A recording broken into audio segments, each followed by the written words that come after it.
Hello and welcome back to another episode of the 30-day hair detox. It is week 3 and I'm just setting my time so I know exactly how much time I'm gonna spend on my hair today. I decided to pre-poo my hair today before I went in with the wash, and I'm using this gooey aloe vera gel. I've done a video showing you guys how I make this, and I will put a link above if you're interested to know that. And of course, I have done my week 1 and week 2 videos for the 30-day hair detox, and I will put links above to those 2 videos as well. Now, the reason I am pre-pooing my hair today is because I would really love to experience a proper wash of my 4C, 4B hair. And that has not been happening very well because my hair has been tangled. If you know anything about this detox challenge, we are meant to be smoothing our cuticle and sort of running our fingers through our hair and allowing for the cuticle to lift and allow for water to go through in the hair in order to hydrate. But I've been having challenges because my hair has been so tangled and a little bit tricky to actually smooth the hair. So the reason for the pre-poo is really to detangle. So properly detangle my hair before I hop into the shower so that hopefully I have a smoother experience and a much more effective experience washing my hair.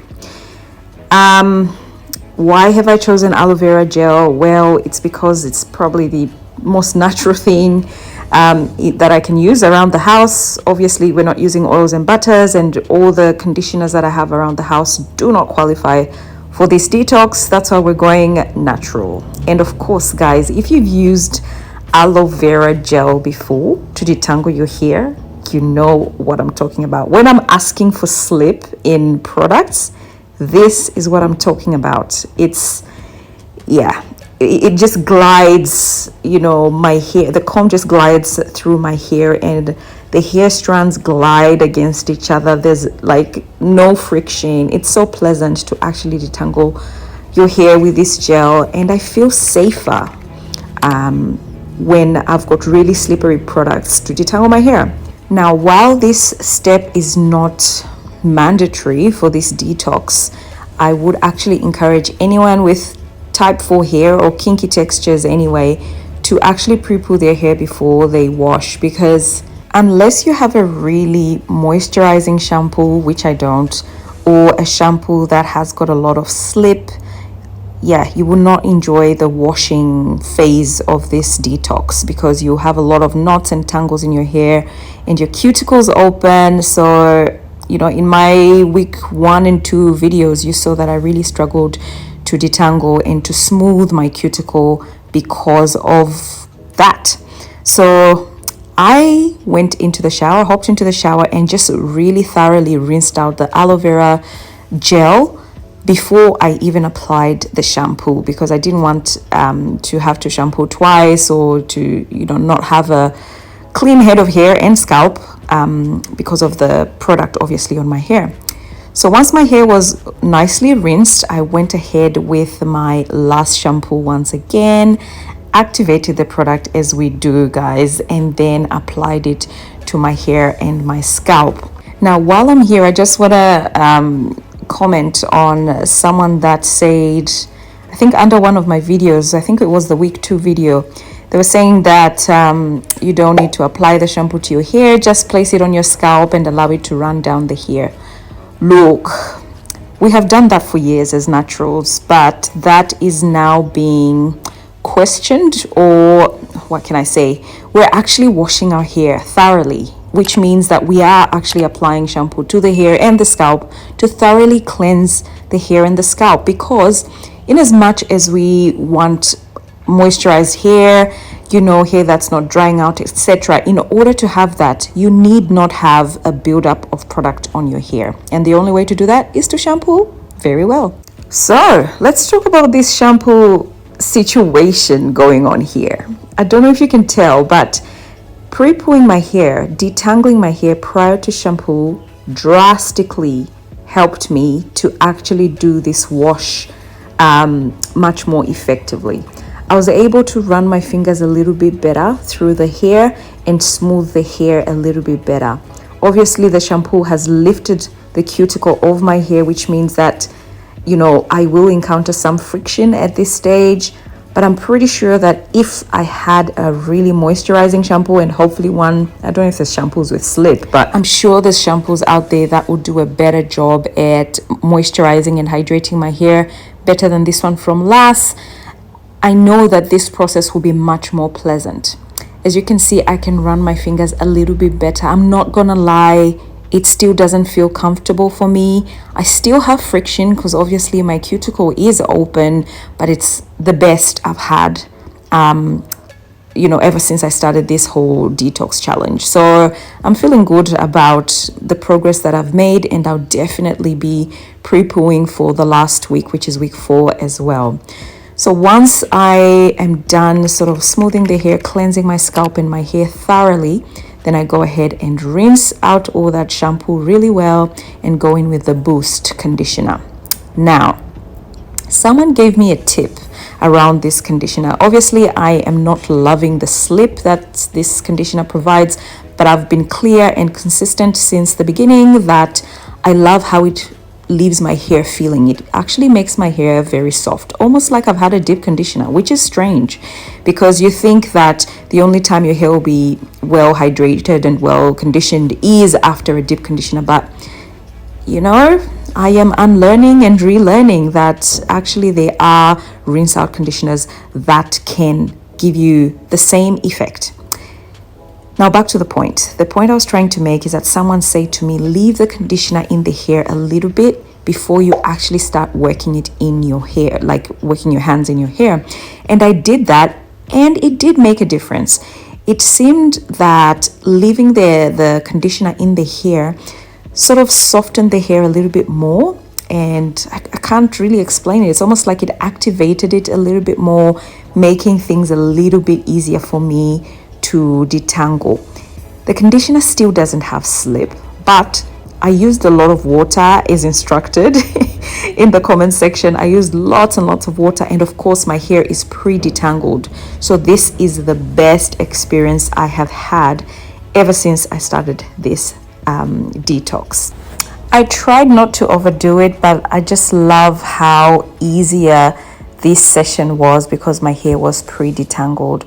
As you can see, it's not as slippery as my aloe, so it's not really that exciting, you know, when it comes to the glide, if you know what I mean, but it's definitely better.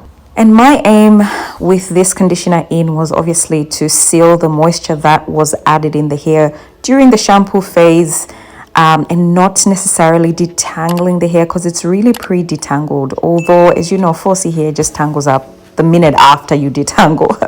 So yeah, I did detangle a little bit and, you know, went ahead to rinse my hair. What's exciting to me in week 3 is the thought that we might actually have been overdoing deep conditioners, because I kid you not, my hair feels moisturized, hydrated. I know people don't want to use the word moisturized, but I'll use it because that's the word I know. My hair actually feels well hydrated.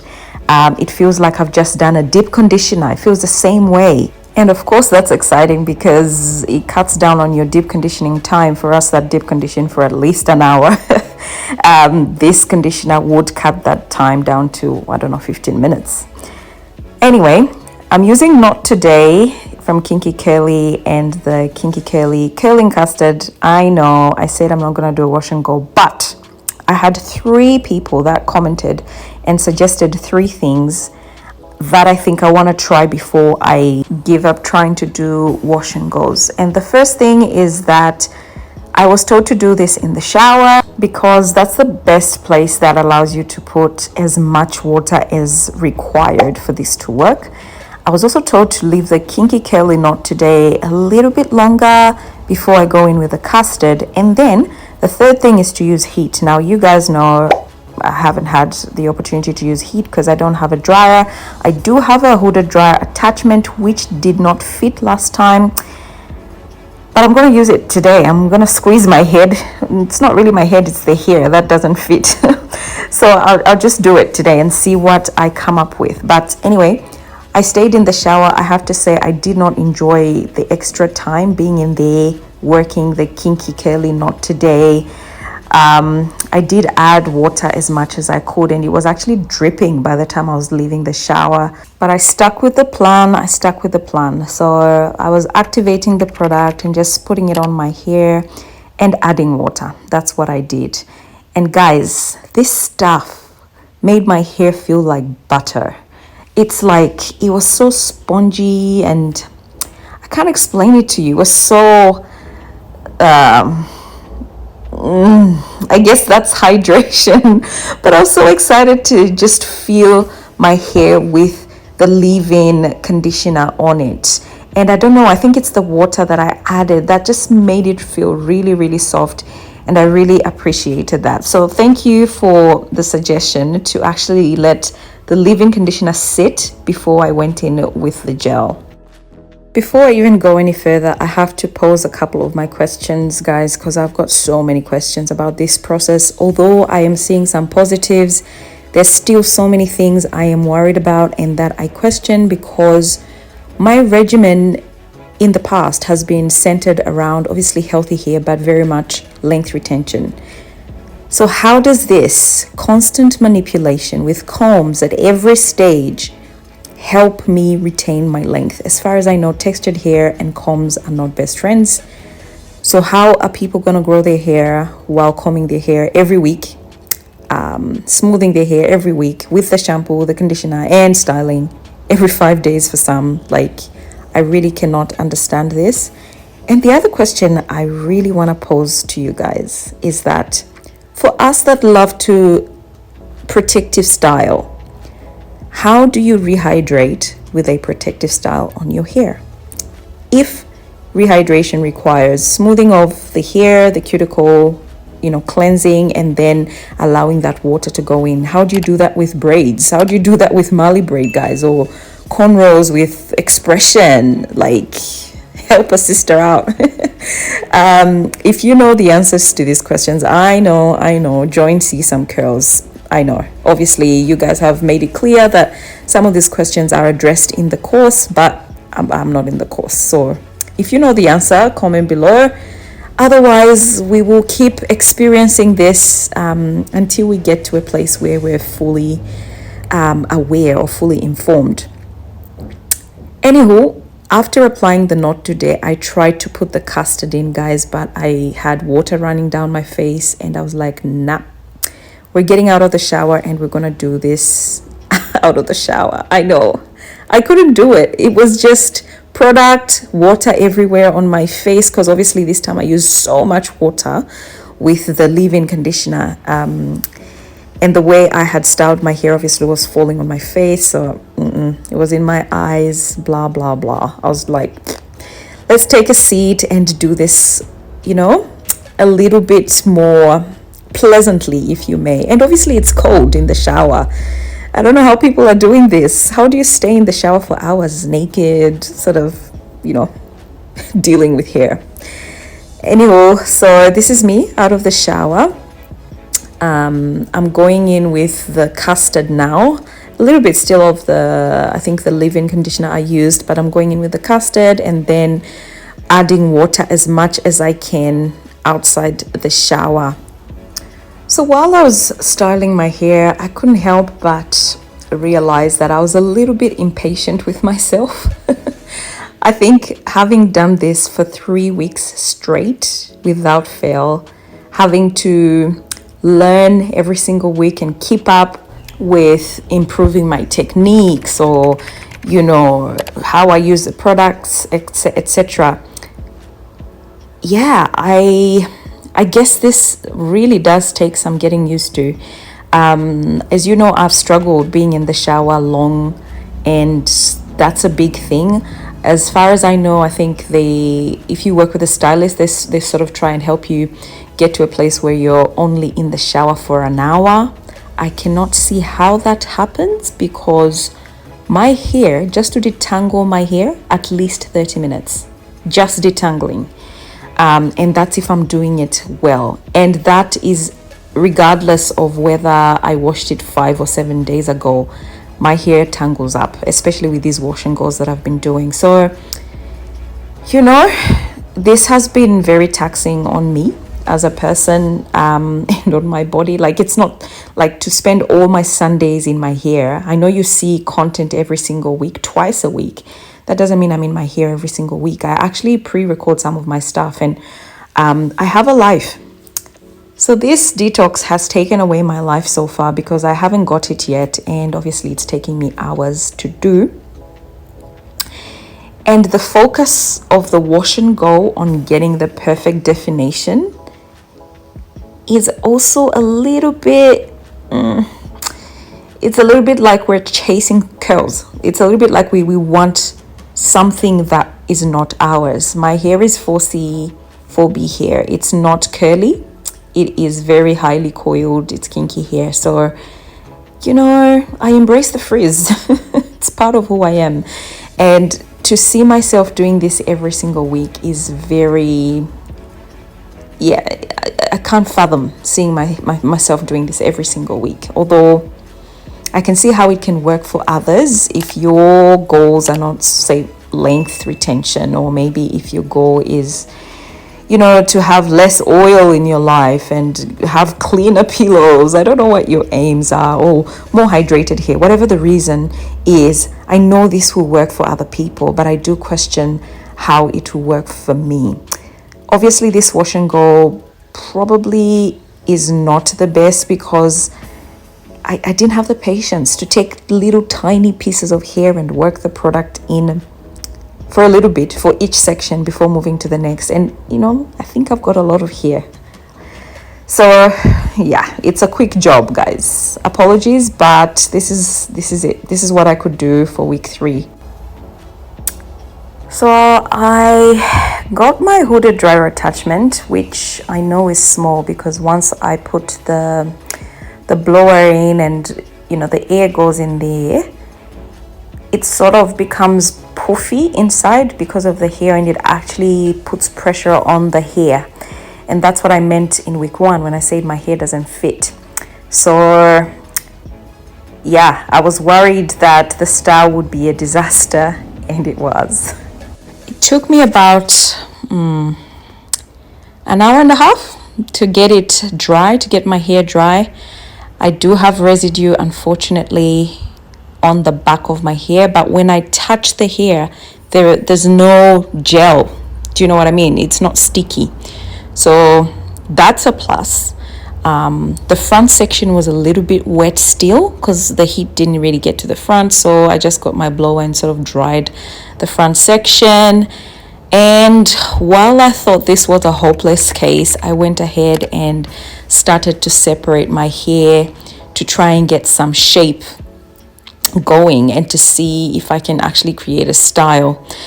Definition wise, look, it's not the best, but I don't have the shrinkage that I had in week 1, so that's a plus. And I think heat is actually a game changer if you're going to try these wash and goes.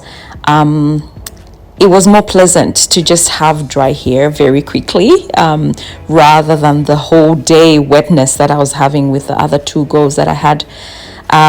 My aim with separating it was to try and not encourage frizz and not break the gel barrier, which I'm sure I did to some certain extent, but not too much.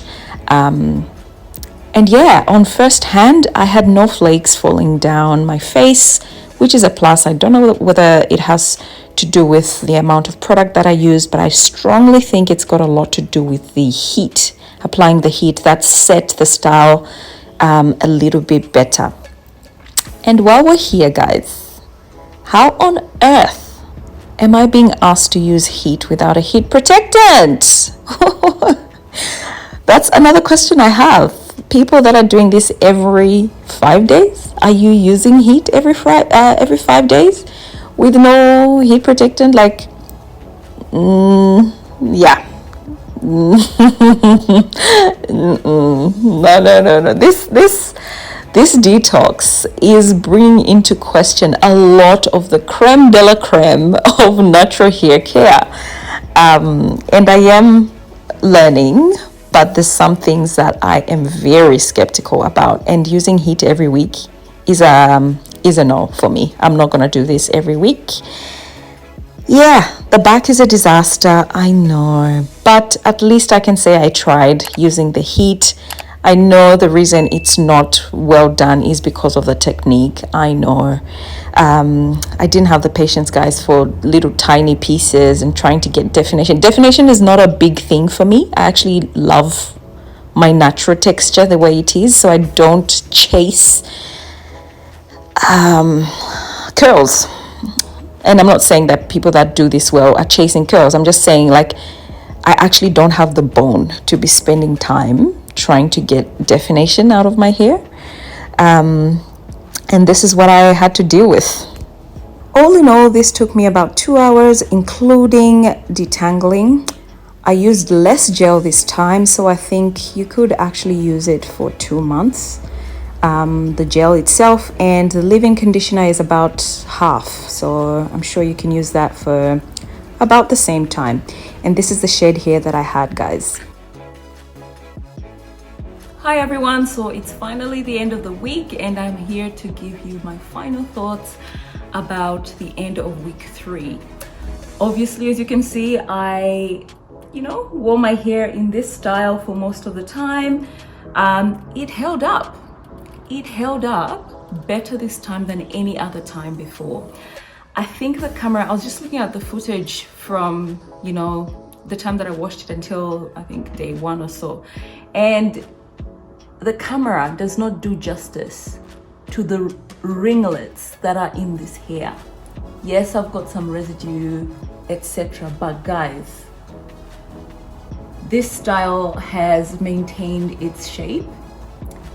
It's almost like it's the best wash and go with regards to holding up the way I want it to hold up. And I think that's hugely attributed to the heat.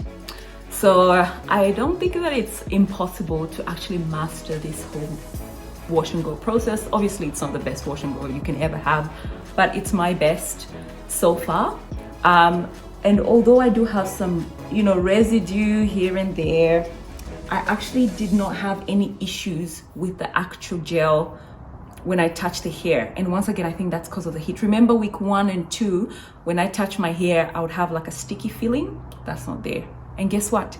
No flakes. Huh! I mean, there's bits, like little bits, but it's nothing. I don't even think, it's nothing compared to, I think it was week 2. I think week 2 was pretty bad with the flakes, but no flakes. And another thing I want to recognize in week 3 is just my natural oil on my scalp. When I go to reach out for my scalp here, I can actually feel sebum. Woohoo! With all the products and the oils and butters that we put on our hair and our scalp, sometimes, unfortunately, we have not actually been exposed to what our natural oil feels like on our scalp and what it smells like. So it actually has a smell. It's like a natural smell. And it's obviously my natural oil, which I really like. And again, that goes to show that the scalp does self-regulate. What's the other organ that self-regulates? I think it's the vagina. Oh my God. Yeah, I think the vagina self-regulates as well, but off topic. We're talking about hair. The scalp self-regulates as well, which I found really, fascinating. And it's just, this whole detox process is very much focused on using less and really getting familiar with what's going on here. And with the texture of my hair, well, like I've said in other videos, it feels like my hair. It doesn't feel like I've got product, doesn't feel moisturized to me. And no, it doesn't feel hydrated. It's got a bit of a crunch, in fact, which I think is from the gel itself.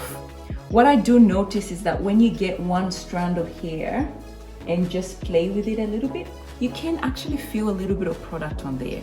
The leave-in conditioner and the gel that we've put in. So it's not oily or anything, but it's you can feel that there's something on there. So yeah, that's week 3 for me, guys. This is what I'm dealing with. I'm feeling a little bit better about my wash and go, but because it's my last week, week 4, I'm definitely gonna do a twist out. So that's it, guys. Comment below, let me know what you think of the video. Any other suggestions are welcome. I'm going into my final week. Can you believe it? From week 1, when I felt like giving up, I pressed on, and thanks for your encouragement. I'm feeling good that I've gone through with this, and I'm learning a lot. I might not be 100% convinced or, you know, anti-oils and butters. I think I probably never will, but I think every natural can actually learn something from this detox, whether or not you join the course. That's just my opinion. But anyway, until next time, bye.